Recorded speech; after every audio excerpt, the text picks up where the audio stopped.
ରାମ ଆଜି ଜାଣିବା ଛାଡ଼ ଖାଇ କ'ଣ ଆଉ ଆମେମାନେ କ'ଣ କରିଥାଉ।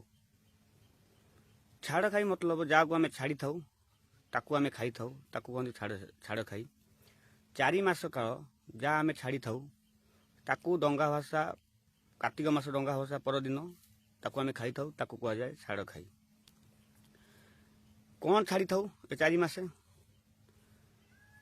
କ୍ଷୀର, ଦହି, ଶାଗ, ଆଉ ତୁମର ବିରି ଡାଲି, ପିଆଜ ରସୁଣ ଆଦି ଏମିତି କିଛି ଜିନିଷ ଅଛି ଯାହାକୁ ଆମେ 4 ମାସେ ଛାଡ଼ିଥାନ୍ତି।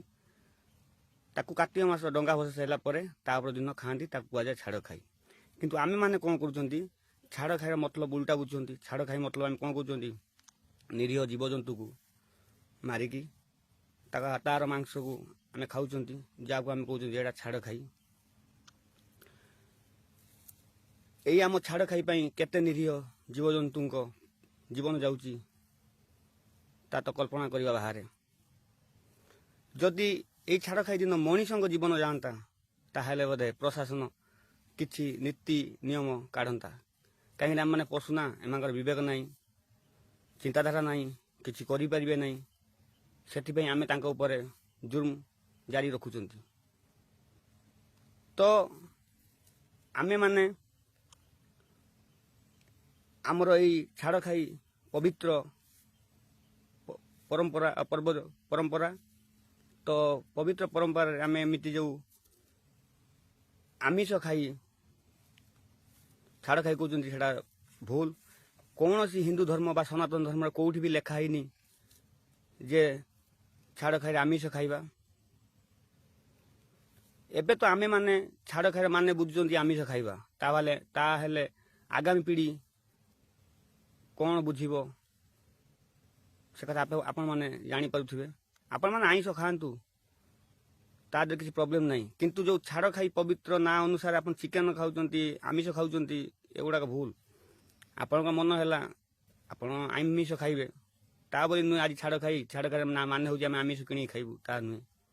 ଛାଡ଼ ଖାଇର ମାନେ ହେଲା ଯାହା ଛାଡ଼ିଥିବେ ତାହା ଖାଇବେ। ଯେଉଁ ପନିପରିବା, ଶାଗ ମୁଗ ଏଣିକି ଛାଡ଼ିଥିବେ ତାକୁ ତୁମେ ଖାଇବ। ତ ଏହିପରି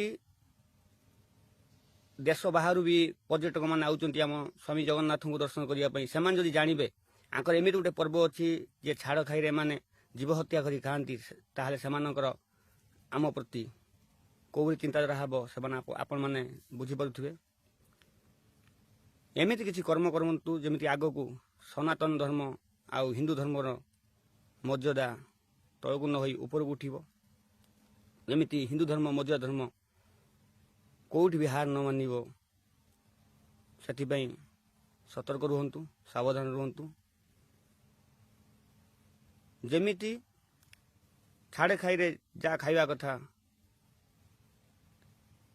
ଖାଅ, କିନ୍ତୁ ଛାଡ଼ ଖାଇର ନାଁରେ ଆମିଷ ଖାଇବା ଏଇଟା ଭୁଲ।